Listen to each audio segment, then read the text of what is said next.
Donald Trump providing details of his aggressive economic proposal today in a speech at the Economic Club of New York. The plan cuts costs by 2/3 and is the most historic tax reform since President Reagan. It cuts the tax burden for the middle class by 1/3. The plan calls for a 15% tax rate for businesses. And Trump vows to repeal regulations on businesses on his very first day in office, which he says will result in 4% economic growth annually. The original plan set an economic growth rate of 3.5%, but Trump says he's more optimistic than that. I believe it's time to establish a national goal of reaching 4% economic growth.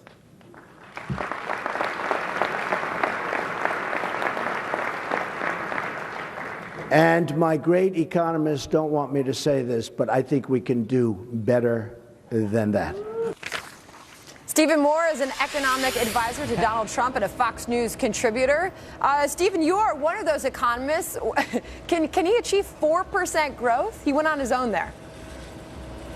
Hi, Sandra. That was about the first time that I've ever lowballed an economic estimate. You know, we were saying 3.5% to 4%, and Donald Trump thinks we can get to 5 or 6. But we do have an amazing plan, and he gave this speech right here in the Waldorf Astoria Hotel here in front of hundreds of people, really outlined in great detail his tax plan, his regulatory relief, what he's going to do about trade policy, and it went over very well with an investment audience, mostly bankers and Wall Street people and a lot of just normal citizens. But that tax issue is really the big one, Sandra. He said he's going to cut the business taxes in this country from the highest rate in the world, 35%, down to virtually the lowest at 15%. He got a big applause when he talked about that. Yeah, and that has been his plan all along. And I just wonder how voters are going to react to the details of his economic policy. I want to take a snapshot at some of the battleground states. I know you can't see this, but I'll sort of explain it. Those battleground states that are lagging in income growth, in the red there, those are more favorable for Donald Trump. He is doing well in those states where they are lacking economic progress. Stephen Moore. Yeah, well, that's not a surprise. Yeah. I mean, I don't see your chart, but it's not surprising to me. I mean, those states, especially, Sandra, we think we're going to do really well in those industrial Midwestern states like Wisconsin. What is working for him right now? Why?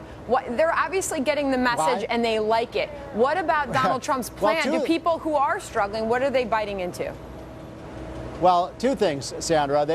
People in states like Michigan, Ohio, Pennsylvania, Wisconsin, upstate New York, they realize what we've done in the last 8 years hasn't worked at all. So they've rejected Obamonomics. And look, Trump has gone to these areas. As you know, he spent a lot of time in Pennsylvania and Ohio and those Midwestern states. And he said, look, we're going to bring jobs back. We're going to rebuild our steel industry and our oil and gas and coal industries. And got a big applause when he said he was going to repeal these regulations that have killed our coal industry, for example, in states like West Virginia and Pennsylvania and Wyoming. So, yeah, the very states that have suffered the most under Obama are the states that we're doing really well. And let's talk real quickly about that $4.4 trillion tax cut.